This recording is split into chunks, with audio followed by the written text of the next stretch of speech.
Hello everyone, good morning, good afternoon, whenever you are. My name is Adrian Marques and I am the publisher and editor of ModernAnalyst.com, the premier online community for business analysts. I would like to welcome you to today's webinar titled Leveraging Software Visualization to Elicit, Validate, and Communicate Requirements. Today's featured speakers are Steve Wilhite, Manager of Education Services, and Guillermo Hernandez, Senior Consultant of Professional Services, both with iRise. Steve and Guillermo will be presenting alongside Mitch Bishop, who is the Chief Marketing Officer for iRise. The webinar will last approximately 60 minutes, including a Q&A session. So make sure to submit your questions in advance using the questions feature of the webinar software. And you can do so throughout the event. You don't need to wait for the Q&A feature at the end. I would like to say thank you to iRise for sponsoring this event. At this time, I will turn over to Steve to get us started. Thanks, Adrian. As Adrian mentioned, I manage education services at iRise. In that capacity, I head up most of our technology initiatives around training as well as a lot of our product documentation. My experience with software visualization goes back about 3 years, as long as I've been with iRise, but I've actually been a strong advocate and practitioner of simulation as a learning and communication tool for about a decade now. I have Guillermo Hernandez here with me, and Guillermo, do you want to go ahead and introduce yourself? Yeah, definitely. Welcome everybody to the webinar. My name is Guillermo Hernandez. I'm a senior consultant with iRise Professional Services. In that capacity, I usually help clients get trained on our products and help them integrate our software into their organization.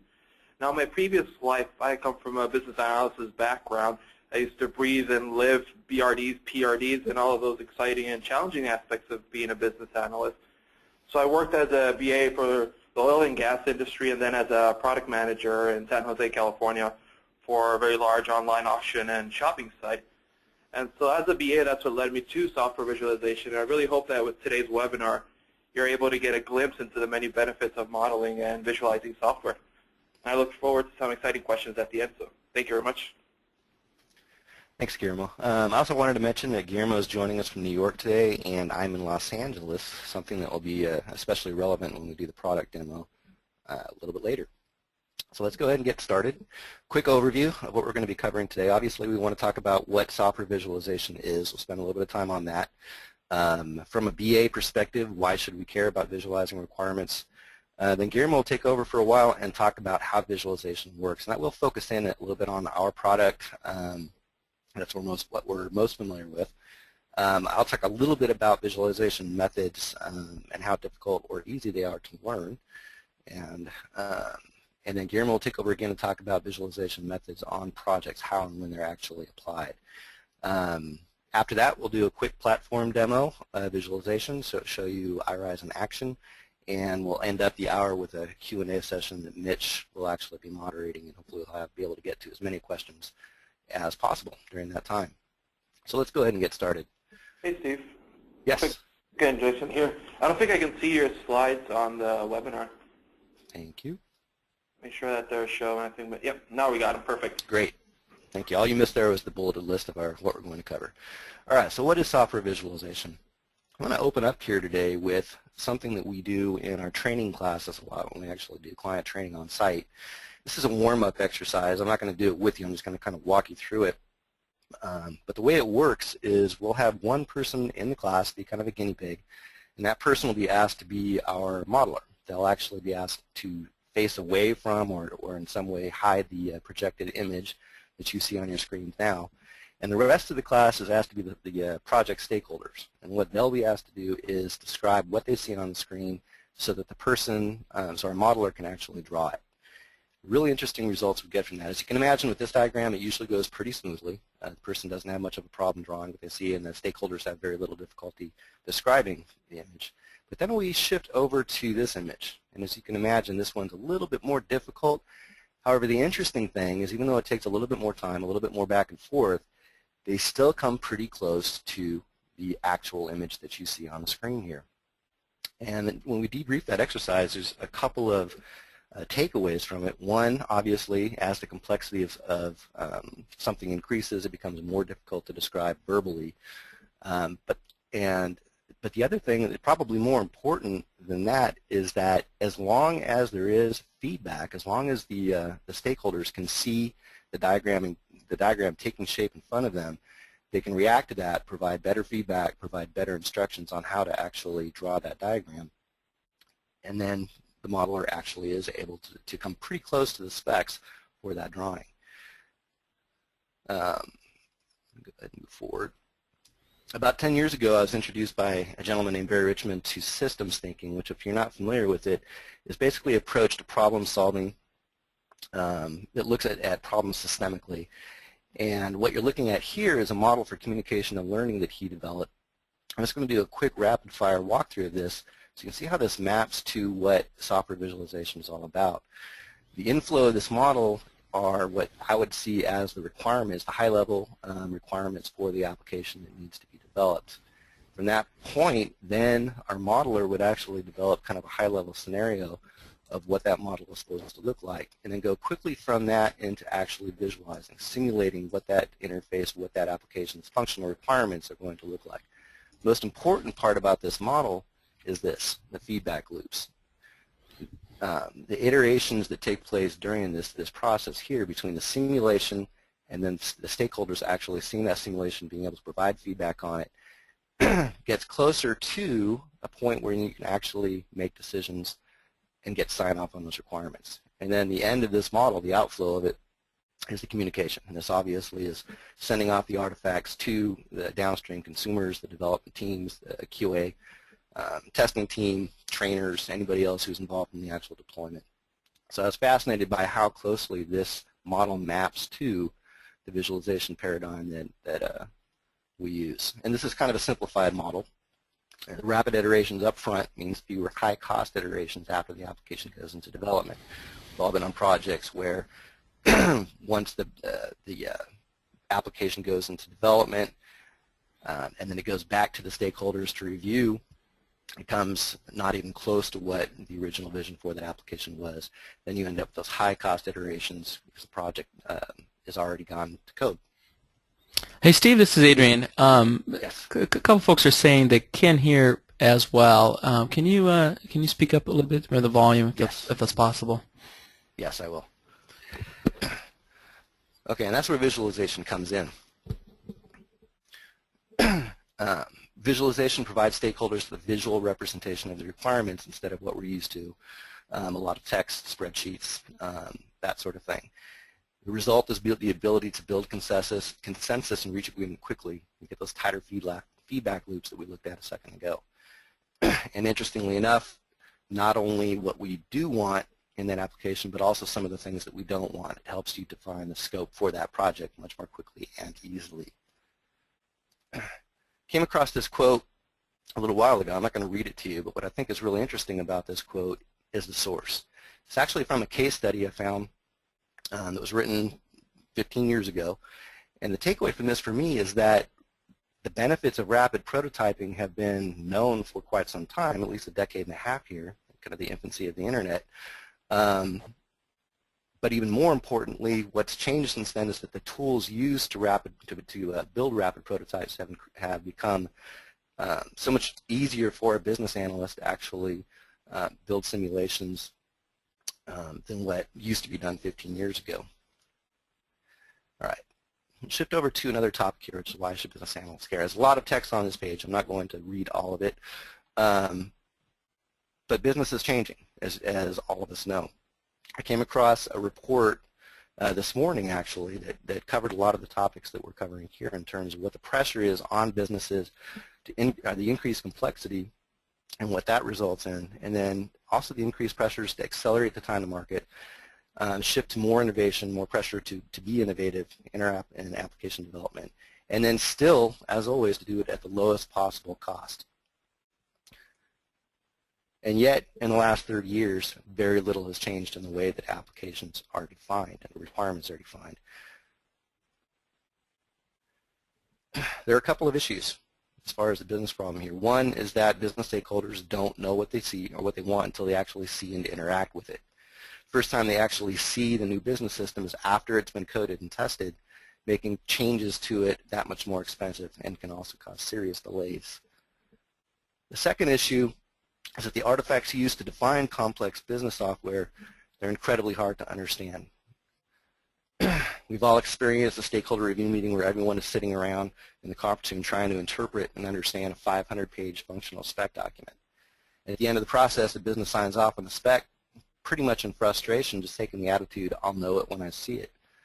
And of course, once the application is coded, months later, it doesn't come close to matching the vision, and then it's too late to make meaningful changes without incurring high cost and frustrating delays. And the impact is dramatic. Long cycle times, late-stage rework, poor adoption, risky global sourcing, blown business plans, and strained relationships between IT and the business. We've all seen this. We've all experienced it. So, our customers typically experience three critical kind of light bulb moments when they start using iRise. The first is that the business analyst can create simulations at light speed, usually in a matter of hours. The iRise platform is easy to use and easy to learn, and there are lots of pre-configured assets available with iRise that speed up that assembly process even further. The second light bulb moment happens the first time you use visualization in a stakeholder review meeting. Instead of flipping through a large document, you can imagine projecting a visualization on the screen in front of the room or over a web meeting like we're doing here. The simulation looks and acts just like the proposed system. Business owners, developers, the entire extended team get engaged. They test drive and interact with the simulation and with each other, and the feedback is instant and more meaningful. And best of all, business analysts can quickly iterate changes right in the meeting, saving weeks of wasted time trying to modify those documents and setting another review meeting. The third light bulb moment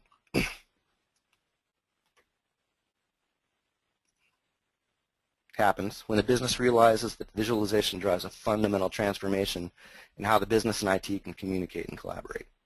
iRise simulations can be easily shared with a global stakeholder community, either through connected access to the iRise server, we'll be looking at later on, our definition center, or online review meetings or standalone simulation files that can be emailed everywhere. Now everyone can get on the same page quickly, no matter where they work, and global integration partners have an exact guide for what to build. I'm not going to read this slide, but what I was doing with this is I wanted to show kind of the mappings of some of the main areas in the business analysis competency model, some of the benefits of visualization. So the main areas being elicitation, requirements analysis, communication, and requirements management. What I think is really interesting about this is if you do look at the benefits in the right column, I think that they actually go above and beyond what those competencies are in the competency model, and actually augment what a business analyst is expected to do. I came across this morning, and I'm not going to read this, but I pulled a couple of what I thought were really interesting quotes out of this State of the Requirements Management report. This is a report of a survey of business analysts, and I think it's pretty telling that things are changing. Business analysts are realizing that the tools they've been using simply aren't enough to get the job done. What can be visualized? Everything you see here. Our customers use visualization to gather requirements for rich internet apps, Web 2.0 apps, desktop applications, mobile applications, even COTS applications like Oracle or SAP. Now I'm going to go ahead and shift over to Guillermo, and let me change the presenter in order to do that. Guillermo is going to be talking about how visualization works. Actually, I don't want to do that. Let me go back. I'm going to take control. Guillermo, can you give me control back? Yep, let me do that real quick. Sorry about that. No problem. Yep, let me know if you have control now. Actually, you gave me mouse control. You need to give me the screen, the presenter. Sorry, clicked on the wrong thing here. There we go. Yeah. Sorry about that. Okay, now you should see my screen again. All right. Let me make sure. Yep, I got it there. All right.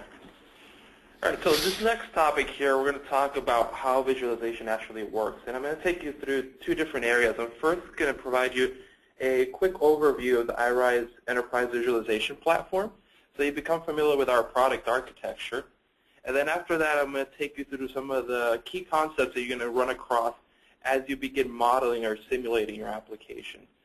And it's meant to be a brief introduction because we'll actually show you these things in action as part of our demo. So just here, just focus on kind of getting you introduced to these topics, and you'll see them in action as we go through the demo. So let's get started with the platform overview here. All right. So iRise Enterprise Visualization Platform. So really 3 key tiers here that we want to become familiar with. We have iRise Studio on the left-hand side here, the graphic. We have iRise Definition Center in the middle, and iRise Reader on the right. And so iRise Studio is going to be your desktop application. This is going to be your authoring environment where you're going to create and edit simulations. This is where you're going to be doing a lot of the simulation or application simulation type work. Now, iRise Definition Center in the middle is your collaboration platform. It's a shared software server, and here's where you're going to collaborate with other folks that might be doing visualizations as well as you, and you're working on the same projects. Or here's where you're going to collaborate with your stakeholders. Stakeholders are going to be able to access the server online and be able to view those simulations and provide that feedback that you're trying to capture within the Definition Center. And then on the right, you see iRise Reader. So iRise Reader is a thin client application that allows you to view simulations in an offline model. If you don't have access to Definition Center, you can email a stakeholder what's known as an iDoc, and they can open this iDoc with an iRise Reader. So these are the 3 main tiers to the iRise visualization platform. And we'll show you these again more in the demo, but let's move a little bit forward now here and talk about some additional concepts that you'll become familiar with within visualization. So 3 terms that you'll see come up a lot with software visualization. That's visual fidelity, functional fidelity, and data fidelity. So when we talk about a simulation that has high visual fidelity, we're talking about a simulation that is pixel perfect, that everything is where it needs to be, has high resolution graphics. It looks like the finished product from a visual perspective. When we talk about functional fidelity, we're talking about the level of interactivity in a simulation. So the higher the functional fidelity, the more interactivity the simulation has. And when we talk about data fidelity, we're talking about the amount of data that's stored, captured, and used within a simulation. So of course, the more data, the more the functional fidelity.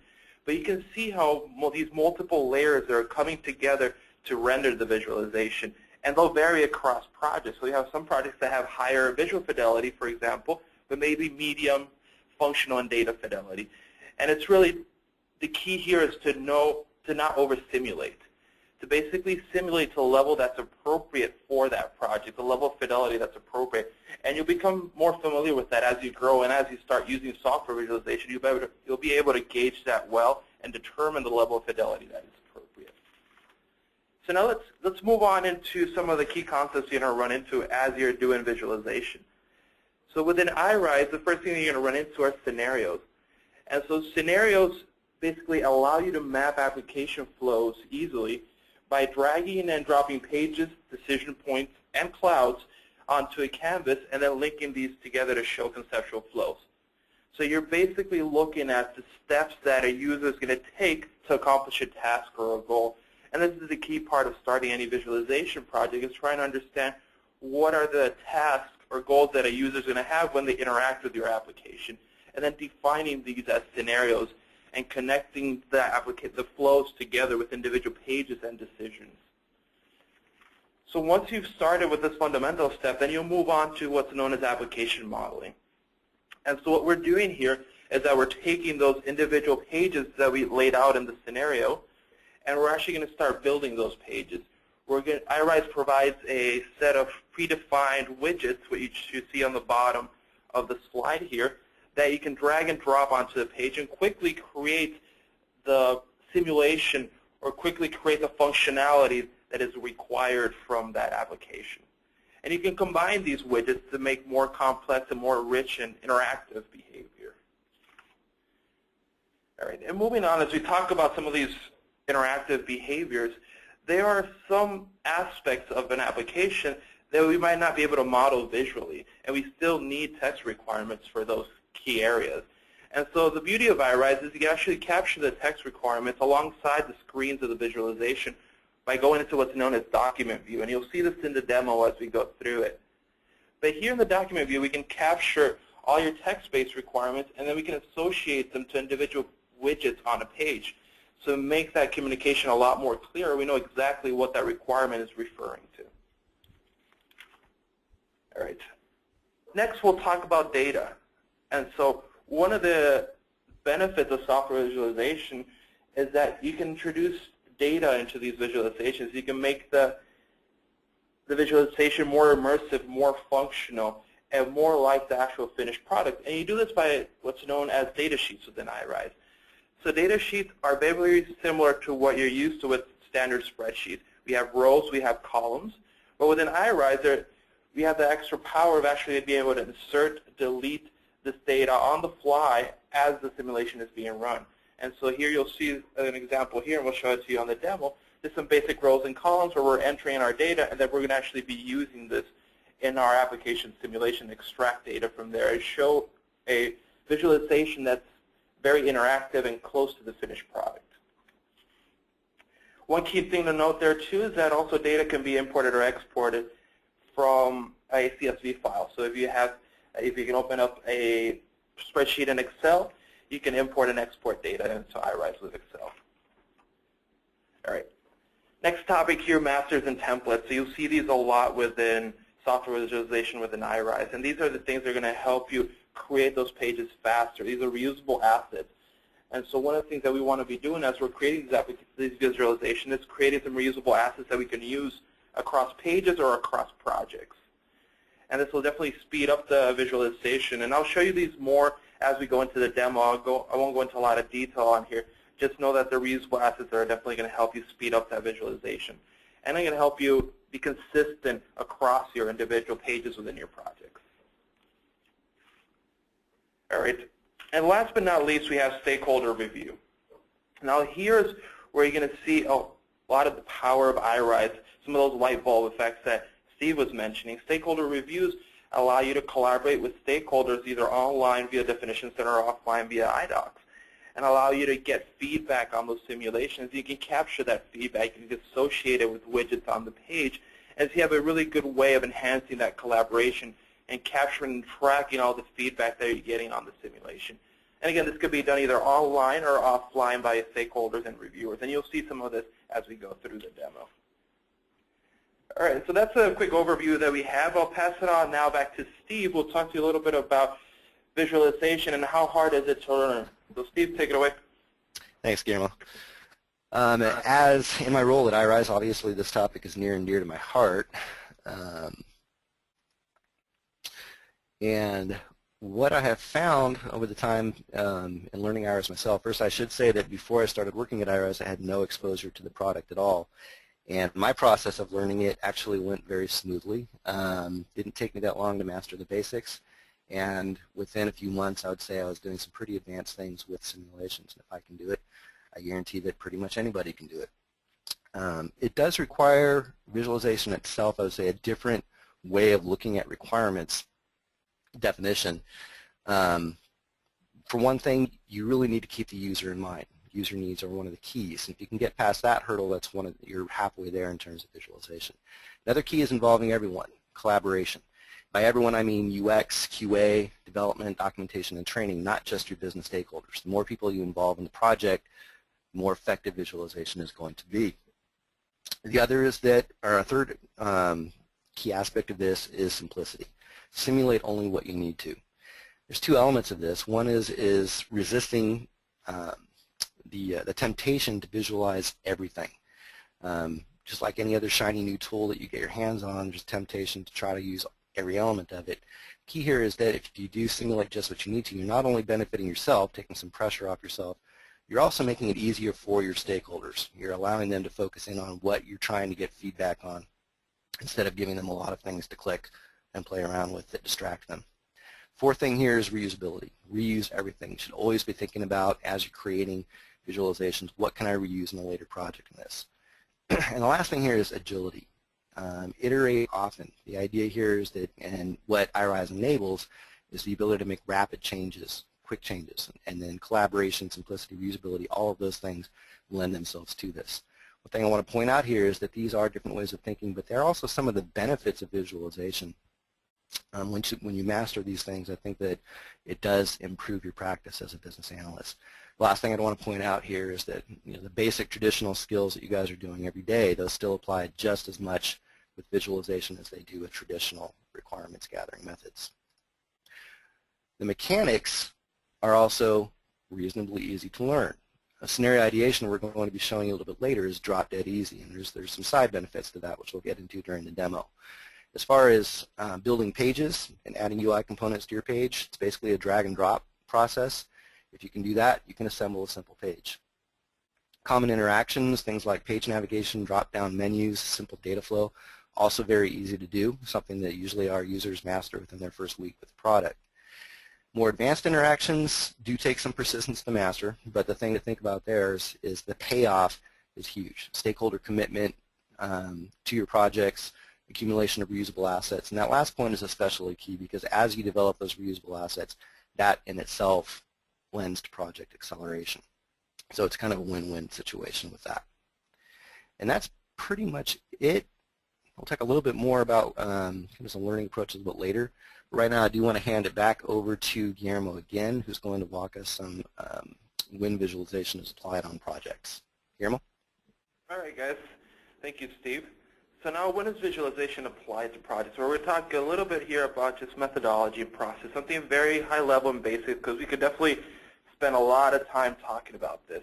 There's a lot of concepts here, a lot of key areas that we could definitely take a lot of time to talk about, but for sake of time, we'll take you through some of the highlights. So let's start off first by looking at a traditional waterfall model. So as you can see in this slide here, this slide is fairly big, so no need to read through it all. I won't talk through it all, but as you can see this slide here, normally software visualization, we can think of it as traditionally just helping with requirement gathering, but what this slide is really showing you is that it's not only for the define phase, it's not only for requirement gathering, but there are multiple areas or phases within the waterfall model that can benefit from visualization, from the beginning of propose all the way to deployment and end user training. So definitely a lot of different areas where you can help enhance a waterfall model. And so now let's look a little bit of a more condensed view. I just want to highlight a few key points where we can see some benefits to visualization. And I'll keep this at a high level here, but let's look at the first key point here that we have. And we have visualizations provide you a head start on creating test scripts. The testing team has a much better idea of how the application works. And so the benefit here is that visualization makes sure that everybody's on the same page. It enhances that communication so that the testing team can take a simulation, start building those test scripts from the simulation, and there's less confusion about what the requirements really mean. So if you look at a very long PRD, for example, QA teams and testing teams have a hard time understanding what all those text-based requirements means. So visualization helps enhance that communication there. Next point here is all about user feedback. So with visualizations, you actually have something tangible that you can show to users, and they can interact with it, and they can provide that feedback earlier, and you can actually incorporate some of that feedback before you've gone into development and before it's too costly or too difficult to incorporate some of that feedback. And then last but not least, the last point I want to make here is all about usability testing and user experience testing. So traditionally we do this late in the game when we actually have a functional application that we can show and do some usability testing on. But now with software visualization, we can bring that up the stack. We can actually do the usability testing earlier and actually address some of the usability flaws that we might find earlier in the game, which will save us a lot of headaches, a lot of time, and a lot of money versus addressing them later in the game when we actually have gone through some cycles of development and it's a little bit more difficult to address. Now, we just talked about waterfall, but a lot of folks right now are using Agile. And so I won't go into a lot of details here, but just a few key points as well on the Agile process. So Agile, as a whole, the goal is to enhance collaboration, communication, make sure that everybody's building the right thing. And one of the things that we discovered with Agile is that text-based requirements are very difficult to work with. Pure text-based requirements, of course, you've probably been in those stakeholder review sessions where you're looking at maybe a 500-page PRD, and it's really hard to understand all the key concepts within there. So Agile addresses this by having more enhanced collaboration and communication, shorter iterations or sprints, and so you're having a lot more communication with your stakeholders and tries to move away from a lot of those text-based requirements, which you can see mapped fairly well to the goals of software visualization, where we're actually trying to move away from those text-based requirements as well and go more to a more visual approach so we can enhance communication and collaboration. And so some of the areas where we can see iRise or visualization helping is helping bring those storyboards to life. So enhancing that collaboration, that feedback with the storyboard, because it's still hard to describe some of the complex behavior with written text or verbally. And so we definitely help with the communication along with the goals of Agile and improving that communication also in global sourcing projects where we have these really fast sprints, but you might have things like language barriers or cultural barriers that might make communication hard to describe some of the functionality that we're trying to build out here. So we actually get everybody on the same page with a visual platform instead. And so moving on to this next slide here. This slide here is fairly interesting. We found this on a poster that's created by Otea Studios, and they create posters for business analysis process. And what the key thing to see here is the business analyst on the bottom left here. He has the largest amount of arrows pointing to him. And what does that tell you? That tells you the business analyst is fundamental to a successful application project, a successful software development project. He has to communicate with a lot of people, including testers, QA folks, solution architects. And they really need a better way of communicating versus text-based requirement or just verbal communication. And software visualization can help that communication because it brings everybody on the same page. And moving along here, next we'll go into some tips on how to get started with visualization. So Steve will run you through that, and then we're getting close to the demo here so you can see some of it in action. Thanks, Guillermo.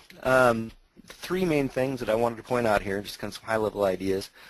One, as far as getting started, is avoid working in isolation. Collaborate. Most of our adoptions, our larger adoptions, involve multiple users.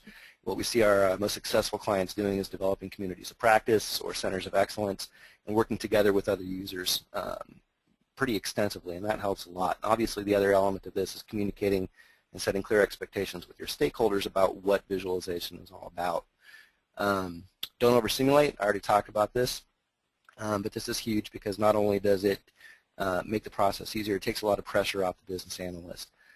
The last thing here, and I want to be careful about mentioning that we're not suggesting that business analysts have to learn a new discipline.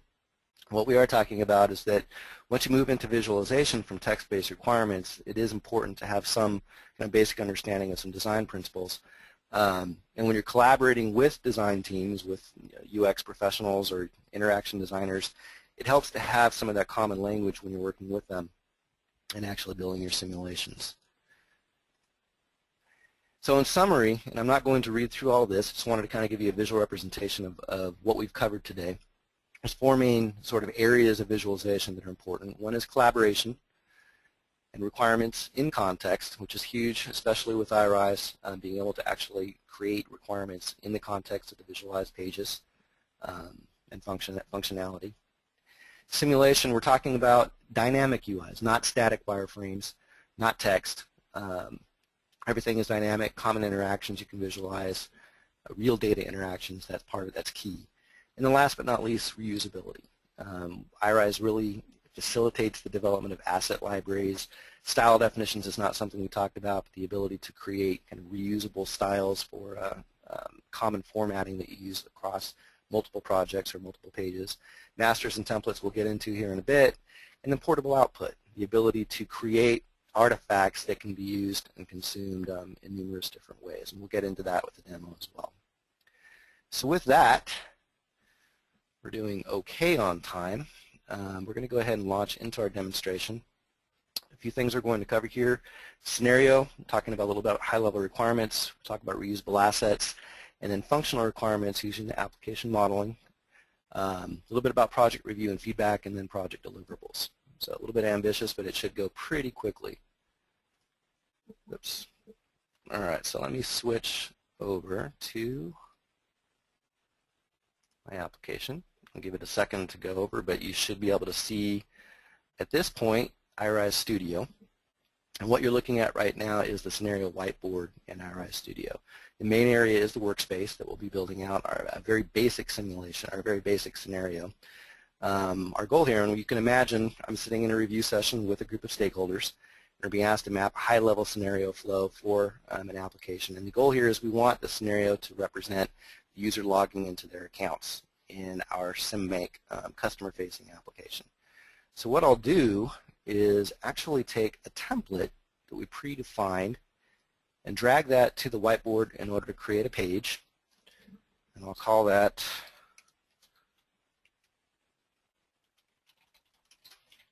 our home page.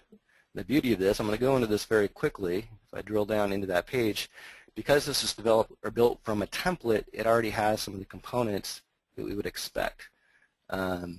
As our clients' visualization practices mature, we find that these templates can actually become much more elaborate with more content in them.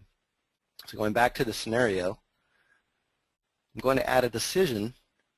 Oops, and I don't want it to be that one. I'm going to actually take a decision that we've created previously to the scenario. This will actually be a decision point based on whether or not the user has a correct correct login. And now I'm going to take a page that was predefined also for, we can imagine, for another project, our account summary page. And then I'll just drag these elements to each other. The valid login will go back to the home page for an incorrect login. And it's as simple as that.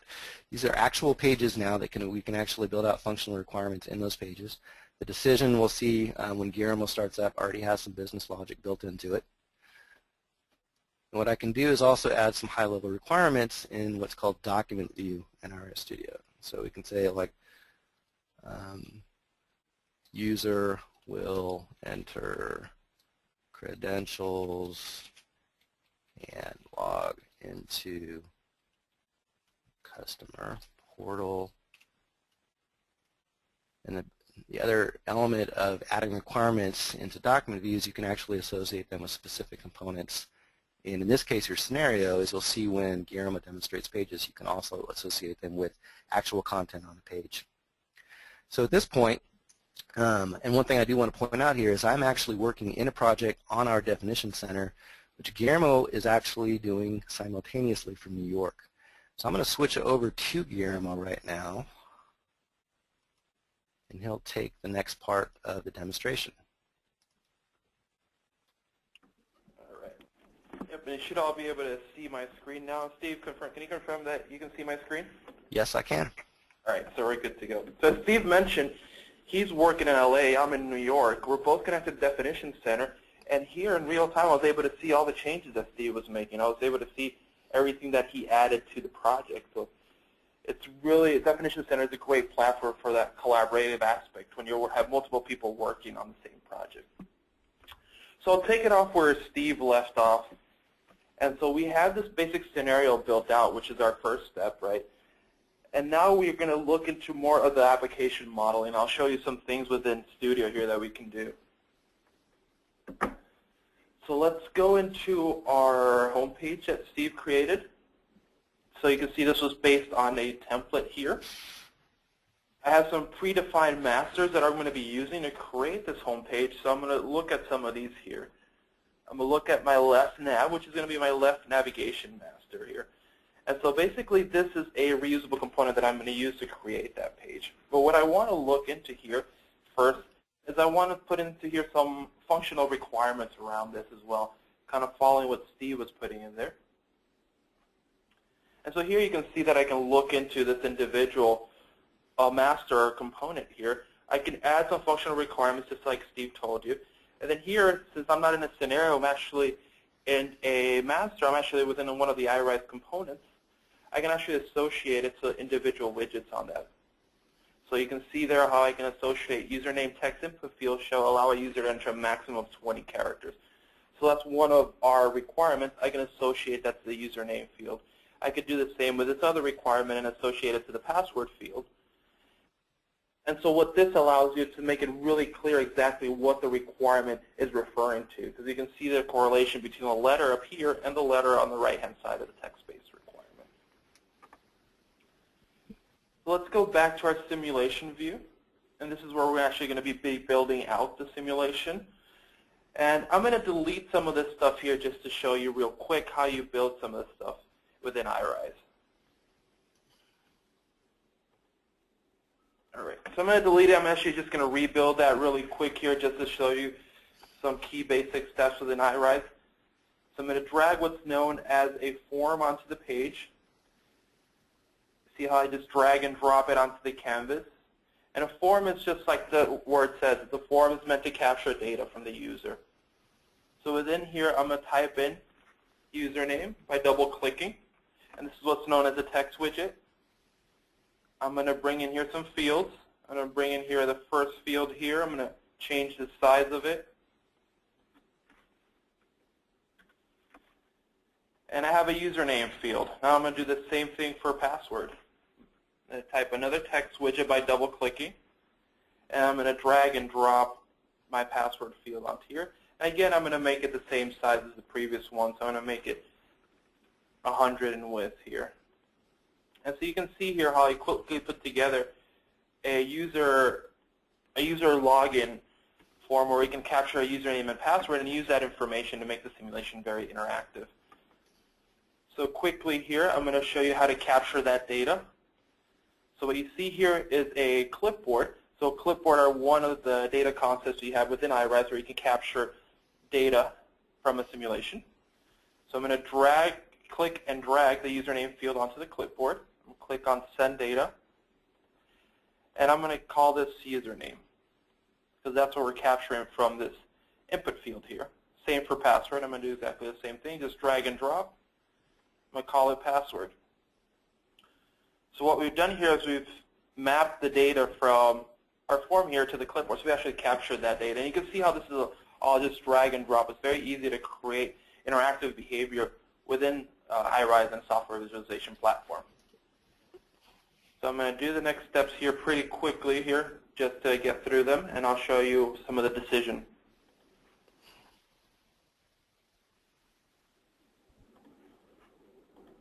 So here I'm just going to do some steps here to submit this form. Give me 1 second. I forgot to add one more thing here. I forgot to add a button so we can actually submit this information. So the user probably wants to have a login button. Let me just put that in there real quick. And for sake of time, I'm just going to put it in there. I'm not going to worry about aligning everything perfectly. I'm going to connect some actions here. So what I'm saying is that when the user clicks login, we want to capture this data that we see right here. And then after we submit that form, after we capture that data, we want to decide whether or not to allow this user to go into the account summary page for the scenario that Steve built out. So you see here I drag that decision over here from our different components that we have within iRise, and I put it onto the page here. I'm just going to connect it. And as you can see, all of this is just drag and drop that I'm doing here. So now we have the basic framework that we need to capture the information from the user, and we have the action to actually decide whether or not we're going to allow the user to go into the account summary page. And I double-click there on the decision that Steve talked about, this valid login. So this decision basically is going to take that information that's provided by the user, and it's going to decide whether or not we want to send them to the account summary page or we want to send them to the home page. And let me change something here real quick so we're sending them to the right location that Steve created. Let me make sure that's the page. Yep. All right. And what we're saying here, and I'll just briefly talk through this here, what we're saying here is that we have the clipboard where we capture our data. So think of it as just we wrote it down in a clipboard. We wrote down the username, the password. We have a data sheet here. Well, let me show you data sheets real quick, and everybody talk to this about a little bit into how visualization works. Data sheet's just like a spreadsheet. We have a username and password here in a row, and these are going to be our users, for example, that we have in the simulation. So that's another data component in addition to the clipboard. We're comparing, you can see the C here for compare. We're comparing the username and password provided by the person that's reviewing the simulation against our spreadsheet of user profiles that we have. And then we're simply deciding whether or not that is correct, if that's a valid user, and we're sending them to one of two places. We're sending them to the home page, or we're sending them to the account summary page. So just a quick overview of some of the functionality there, some of the interactivity, and we're taking here a more interactive example. All right, so now I have the basic functionality interactivity that I want for this application simulation. So now let me just build out that home page that Steve created. I'm actually just going to double click right here to go to that home page. Now here we have the home page that Steve created based off a template. And so what I'm going to do is I'm just going to use a couple of masters or reusable assets to really speed up the simulation process and create this page in a much quicker fashion. So I'm going to add that left nav master. Remember, these are the reusable components. I'm going to add that here onto the page. You can see that shows up here on the left. I'm going to add on the right side another master. And I'm not going to worry too much about alignment for now. I just want to quickly create this. I'm going to add an image here real quick. You see how I can insert images to this simulation pretty quickly. And let me just get this right up there. And then one more reusable component that I can have all these reusable components from previous projects, or I could have created for this project and then just reuse them across multiple pages. All right. And then I could run this visualization in the browser here. Give me 1 second.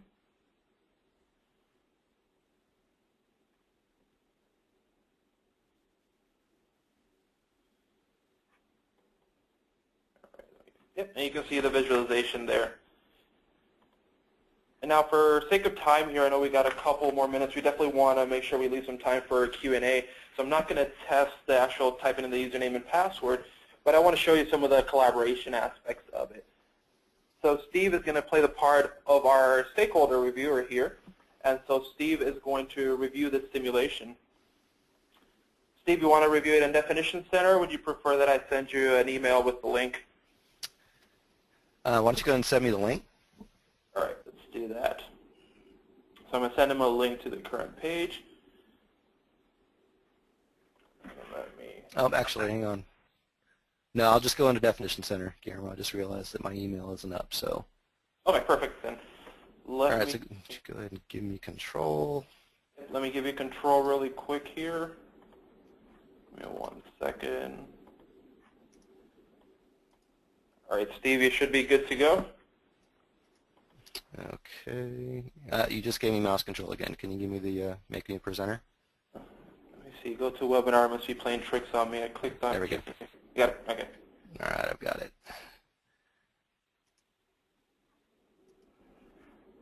Okay, I'm going to share my screen. So Guillermo, can you see my Definition Center? Yep, I can definitely see it. All right, I'll make it a little bigger to cover up what's behind it. Okay, so from a reviewer's perspective,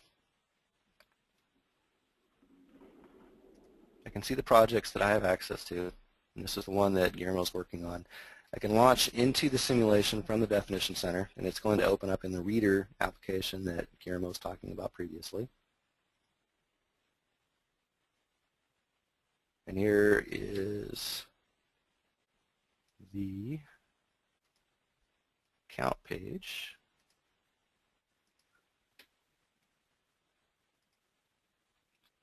And here's the form we were talking about. So as a reviewer, one thing I notice as I'm looking at this is that the logo is the old logo. So what I would do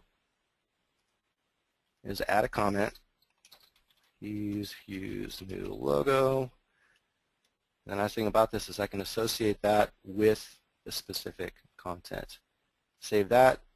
You can see my comment down below. I'm actually going to go back to Guillermo really quick. Actually, Steve, if you want to keep the presenter, Okay. that'd probably be fine. I know we got maybe like a minute or two left. Yeah, So we actually probably I want to definitely make sure we get some time for QA. But as what Steve did right here, so he provided that feedback right on Definition Center, and that's immediately available to me as a modeler, as the person who's creating this visualization. So I can see that comment within my studio, and I won't show it to you, but what I do want to show you is how we can do this in a live stakeholder review session, how I can address issues or comments or feedbacks immediately. And so on my end, I am going to change that logo really quick here. So logo new, all right. So I put in the new logo. And all I'm going to ask Steve as a stakeholder would be like, Steve, yep, I got that feedback. I've made the change. Can you refresh your browser really quick? And Steve should be able to see the new logo.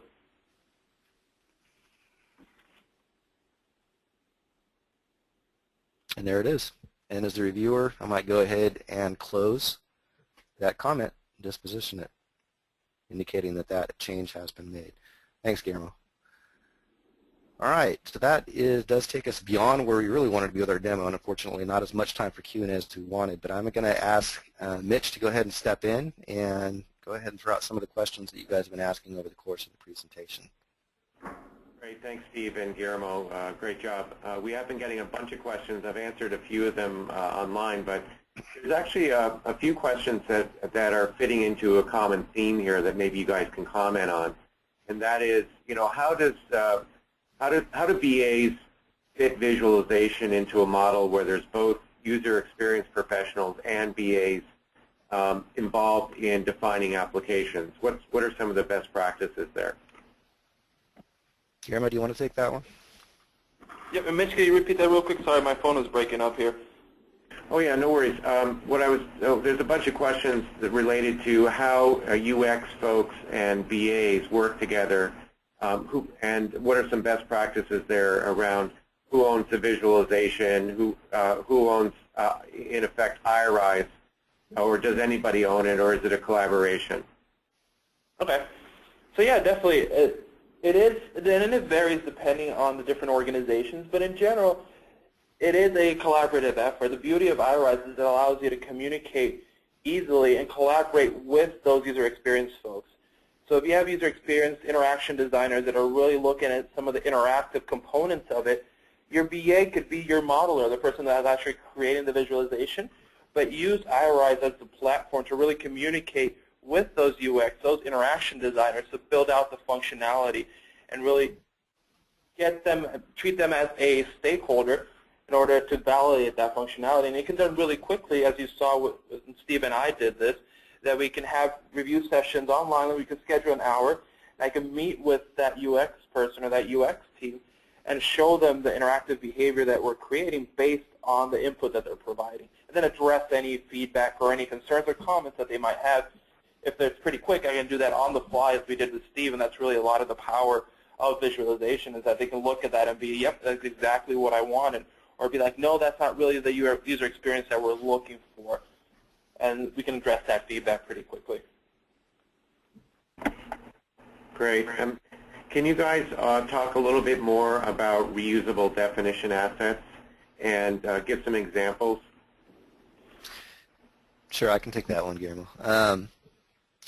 One of the best practices that we do recommend for our clients when they get started with iRise is to spend some time building a reusable asset library. And usually this is a collaboration, again, between their UX design teams, business stakeholders. What commonly gets created are a series of masters, some of the ones that you saw in the demo, masters, footers, sidebars, things that get used frequently, navigation. All of this is done in advance, and then you can create templates from those masters in order to build pages much more quickly. Using a definition center, our customers are able to store those reusable asset libraries on the definition center, make them available to all of their modelers who are using Studio in order on their projects, and it really does speed up that process. And one more thing about reusable asset libraries too is that it really helps with branding and consistency across projects or simulations. You have them, because of the reusable nature of reusable assets, you make sure that they all look and have the same type of branding and consistency that you're really looking for across the organization. So that's another key area that helps out a lot. Great. We got a couple of questions on this whole idea of what's the proper level of fidelity for your visualization. How do you know, Steve, you mentioned a couple of times, only simulate as much as you need, but what's the right level of fidelity from both a visual fidelity as well as a data and a business logic fidelity? Yeah, it really does depend on the project, Mitch, and the needs of that project. Projects that are high visibility, ones that will be used potentially for offsourcing or outsourcing some of the development, projects that will be used for usability testing, projects that will be used possibly for testing. Those are prime candidates for more high-fidelity modeling.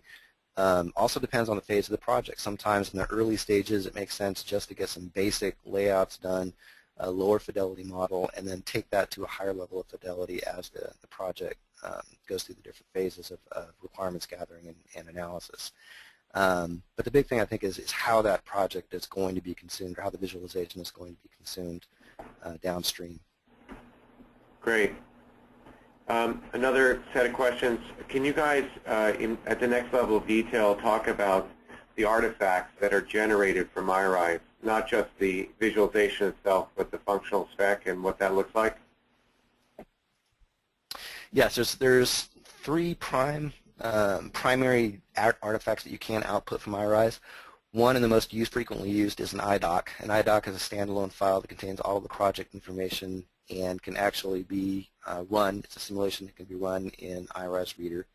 That will be used for backup and also for sending off to project stakeholders who don't have access to the definition center. So it's a standby for that. The other artifacts, you can output a Word document with all of the information from your project or a subset of that information. A lot of our customers use that. They'll either copy and paste or use that itself as a substitute for a BRD. The last thing is Project XML, which has a lot of different uses, from building custom reports, custom integrations. That Project XML, again, contains all of the information within that project, and is one of the more exciting things I think that we've done more recently as a product in terms of output.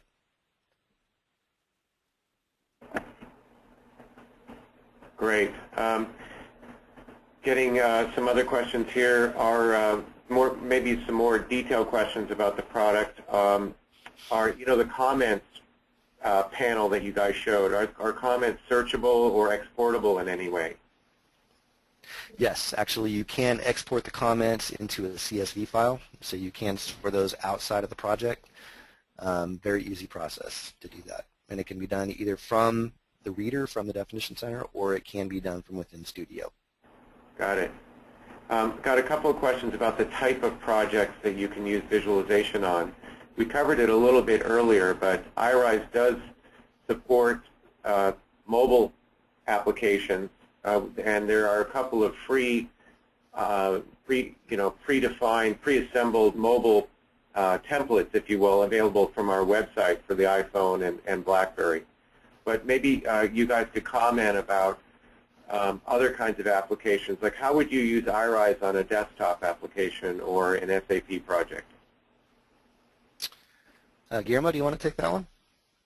Yeah, definitely. So with software visualization with iRise, you can basically model anything that's going to have an aspect of a user interface with it. So we can model anything, like Steve mentioned, from mobile apps to desktop apps. And I wish we had time to show you some of the high-fidelity demos that we wanted to show. There's actually a couple of desktop apps and packaged applications here. And what you can do with those is you can use a lot of screen captures, a lot of images and components that you might already have to create that visualization, to create that model for it. And I don't know if it's possible to, if anybody who's specifically interested in some of those, I don't know if it's possible to show them some samples of it. Are you running pretty close on time here, right? Yeah, I think we're out of time. Yeah, we are. Okay. Well, also there's some information for everybody on our website about all these topics, and I think at this point we'll probably have to hand it back over to Adrian to wrap things up. And definitely, if anybody's interested in info@iRise.com, always feel free to email us, and we can definitely dive deeper into any of these discussions and show you some more functionality. Great. Thank you, guys. Thank you, Steve and Guillermo, for a great presentation. Thank you, Mitch, for moderating the questions. And, of course, thank you all for all of you who attended this Modern Analyst webinar. I want again to remind you that the webinar, along with the slides, will be archived at ModernAnalyst.com within a couple of days of the event. So you should be able to get to the slides and listen again to the presentation or share with colleagues if you want to after the event. This concludes today's event. We hope you have a great day.